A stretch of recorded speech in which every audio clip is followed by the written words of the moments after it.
ભાવનગરની સરકારી મેડિકલ કોલેજમાં રેગિંગનો કિસ્સો સામે આવ્યો છે। 6 માર્ચની મોડી રાત્રે સિનિયર મેડિકલ વિદ્યાર્થીઓએ 3 જુનિયર વિદ્યાર્થીનું અપહરણ કરી તેઓનું રેગિંગ કર્યું હતું। સિનિયર વિદ્યાર્થીઓએ 3 જુનિયર વિદ્યાર્થીઓને કારમાં બેસાડી અપહરણ કર્યું। ત્યારબાદ તેમની પર શારીરિક અને માનસિક ત્રાસ ગુજારવામાં આવ્યો।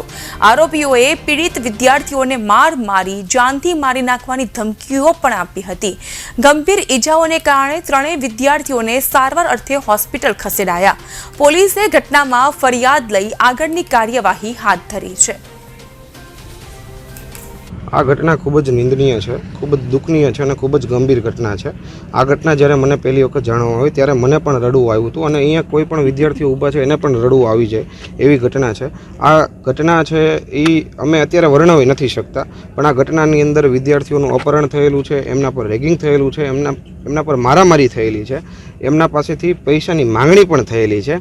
અને આ જે સંપૂર્ણ ઘટના છે એ ઘટનાની અંદર જે આરોપીઓ છે અથવા તો એ મેડિકલ ફિલ્ડ સાથે જોડાયેલા જ લોકો છે કે તેના દ્વારા સંપૂર્ણ ઘટના દરમિયાન નશાકારક પદાર્થનું સેવન કરવામાં આવતું હતું, એ પણ ખૂબ જ નિંદનીય છે। આ ખૂબ જ નિંદનીય વસ્તુ છે। આની અંદર તો એક તપાસનો વિષય છે, એની અંદર હું વધારે ના કહી શકું, પરંતુ સરકારશ્રી છે એના ઉપર મને સંપૂર્ણ વિશ્વાસ છે કે આની અંદર સંપૂર્ણપણે એમના દ્વારા યોગ્ય અને નિષ્પક્ષ એક તપાસ કરવામાં આવશે એવો મને સંપૂર્ણ વિશ્વાસ છે અને સરકારશ્રી એના ઉપર ખરા ઉતરશે એનો અમારા વિદ્યાર્થીઓને પણ વિશ્વાસ છે। 1:30 વાગે જેવું સૂતો હતો અને આ લોકો 2:15 આસપાસ ડૉક્ટર ભુવન અને ડૉક્ટર નરેન આવ્યા, હાથ પકડીને ઉઠાડ્યો અને ખેંચીને લિફ્ટમાં મારા રૂમ નંબર 206માંથી એમના રૂમ નંબર 501માં લઈ ગયા।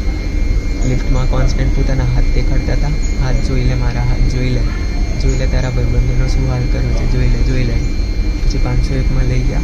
501માં એમના 2 લોકલ ભાઈબંધો ચેડી અને બીજો કાના કરીને હતો, ડૉક્ટર પિયુષ, અને એટલા પહેલેથી બેઠેલા હતા। પછી ડૉક્ટર નરેન ચૌધરીએ મારવાનું ચાલુ કર્યું, લાફા માર્યા, પછી ચશ્મા પાડી નાખ્યા, મારા પાટું મારી નીચે પાડી દીધો। એટલામાં પછી ડૉક્ટર બલભદ્ર આવ્યા, ડૉક્ટર મિલન આવ્યા અને મારા 2 દોસ્તાર ડૉક્ટર આકાશ અને ડૉક્ટર ઈશાનને લઈને આવ્યા। અને પછી ડૉક્ટર બલભદ્ર ગુસ્સામાં બોલ્યા કે આને શું લેવા બેસાડી દીધો, આના માટે આવ્યો છું એમ કરીને ઊભો કરીને લાફા મારવાના ચાલુ કર્યા, ગાળો બોલવાની ચાલુ કરી। પછી ડૉક્ટર નરેને પછી હું નાઇટ ડ્રેસમાં હતો તો મારી ચડ્ડી નીચે કરી થોડી વાર માટે। એના પછી મને નીચે બેસવાનું કીધું કે બેસી જા કુકડો બનીને। પછી કોન્સ્ટન્ટ ગાળો, સુકામાં આવું કર્યું, બોલ્યા, જવાબ સાંભળ્યા વગર માર કર્યું।